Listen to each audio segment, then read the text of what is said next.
Якоб Пьотровски. Пьотровски към Фон Витри. Каури. Добра атака. Каури. Каури. Каури. Каури. Шут. Гол! Гол! 1-0 за Лудогорец. Каури Оливейра.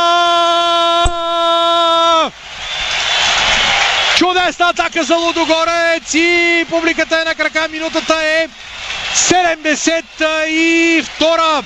Каури Оливейра бележи чудесна атака, прекрасен пас, прекрасно индивидуално действие на Каури Оливейра.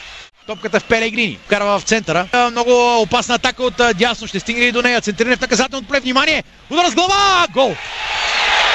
Удар с глава и гол.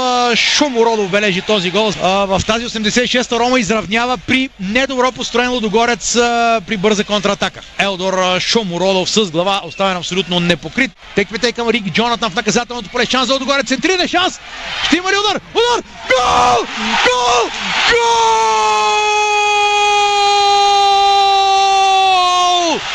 Нонато бележи! Лудогорец отново е в играта, 87-ма минута!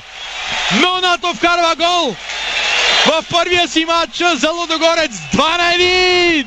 Рома е втори път на колене на Хюве Фарма Арена. Лудогорец 2, Рома 1.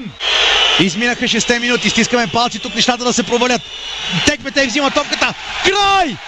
Край на този матч. Лудогорец печели с 2-1 срещу Рома. Лудогорец Рома 2-1, дами и господа. Лудогорец стартира по възможно най-добрият начин груповата фаза на Лига Европа с победа с 2-1. По начина, по който само Лудогорец може да си го направи. А именно с драма, която е запазена марка за Лудогорец. Една чудесна футболна вечер за българския шампион. Веско Вълчев, Дарик, Радио Разград.